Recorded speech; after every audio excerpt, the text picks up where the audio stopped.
La famille, la paix sur vous. Je vous refais rapidement le direct, puisqu'on m'a fait comprendre, on m'a dit, mes équipes m'ont dit que le son n'était pas du tout bon. À l'endroit où on était, il y avait beaucoup trop de bruit, ce qui faisait que c'était inaudible. Donc on va faire beaucoup plus court, d'accord, beaucoup plus synthétique, et avec, je l'espère, un meilleur son. Je vous le dis simplement. Face à la situation que connaît le Mali aujourd'hui, nous n'allons pas parler 10 000 ans. Nous appelons à la mobilisation. Le 22 janvier, mobilisation internationale dans différents pays d'Afrique francophone, mais aussi au sein de la diaspora pour ceux qui le pourront, face aux ambassades du Mali. Apportons notre soutien aux autorités maliennes qui payent le prix non pas de la durée de leur mandat, mais qui payent le prix de leur volonté de changer de partenaire géopolitique. Le Mali a décidé de s'allier militairement à la Russie et de s'allier économiquement et scientifiquement et stratégiquement, géostratégiquement à l'Iran. Et ces partenaires sont des partenaires qui sont les pires adversaires de l'oligarchie d'Occident. Et pour cette seule et unique raison, la communauté économique des États d'Afrique de l'Ouest a décidé de sanctionner le Mali en disant que les coups d'État ne sont pas acceptables.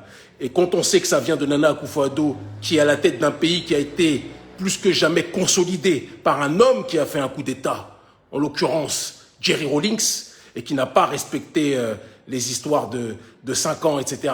Il a remis sur pied le pays qui était parti en délabrement, il l'a consolidé et il a fait du Ghana la puissance africaine qu'elle est. Mais ça, Nana Akufo-Addo l'oublie. Tout comme Nana Akufo-Addo oublie, lui qui pourtant a des sorties de temps en temps panafricanistes, mais qui a une politique, comme nous le disons depuis un certain nombre d'années, ultralibérale, d'accord, hystériquement libérale. Nana Akufo-Addo oublie aussi que Muammar al-Kadhafi n'a pas eu besoin d'attendre 5 ans, d'accord, ou de se limiter à 5 ans, pour être plus précis, pour faire en sorte que la Libye soit un grand pays. Il existe des périodes de l'histoire où nous n'avons pas à être dans les histoires de démocratie à l'occidentale.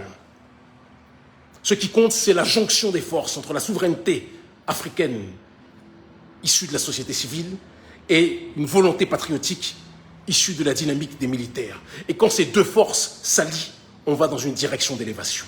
Alors nous le disons de manière simple et concrète, il y aura une mobilisation ce vendredi à Bamako, d'accord. Les Maliens sortent dans la rue à l'appel du mouvement Yerewolo et nous appelons au soutien de ces derniers. Et le 22 janvier, nous le disons, le 22 janvier, tous ceux qui le peuvent, je répète, tous ceux qui le peuvent, se mobilisent en Afrique francophone et dans la diaspora, face aux ambassades, pour ceux qui sont dans la diaspora, en Afrique francophone, face aux ambassades maliennes aussi, d'accord. De toute façon, une affiche sera communiquée incessamment sous peu, pour soutenir le Mali, pour condamner cette exaction de la CEDEAO, pour condamner cette exaction de la communauté internationale, parce que la France, ce qui la dérange, je le dis, je le répète, ce n'est pas le coup d'État. Quand ça se passe au Tchad et qu'il n'y a pas d'élection, ça ne dérange pas la France. Quand il y a une violation ou un coup d'État constitutionnel comme celui d'Alassane Dramane Ouattara, ça ne dérange pas la France. Ce qui dérange la France, ce n'est pas le coup d'État d'Assimi Goïta. Ce qui dérange la France, c'est qu'aujourd'hui le Mali veuille chercher d'autres partenaires. Il y a un moment donné, quand on dit séparation, ça veut dire qu'on ne veut plus vous voir. Quand on dit séparation, ça veut dire qu'on ne veut plus discuter avec vous. Quand on dit séparation, ça veut dire qu'on ne veut plus de vous. Pendant combien de temps, l'oligarchie française, vous allez faire semblant de ne pas comprendre ce que nous disons? Pendant combien de temps vous allez faire croire que c'est la démocratie, que c'est la protection du Mali qui vous intéresse, alors que vous n'avez jamais été intéressé par la souveraineté de ce pays? Vous avez colonisé hier, vous néocolonisez aujourd'hui, vous dépouillez, vous pillez, et vous avez l'arrogance et le culot de vous présenter comme les protecteurs de notre dignité. Nous ne voulons pas de votre aide. Parce qu'avec des amis comme vous, nous n'avons pas besoin d'ennemis. Jeunesse africaine, 22 janvier, mobilisation internationale pour soutenir le Mali. Ne laissons pas le Mali comme nous avons laissé Kadhafi. Ne laissons pas le Mali comme nous avons laissé Kadhafi. Parce que notre peuple aime trop pleurer les entités mortes, mais les combattre de leurs vivants. Arrêtons ça.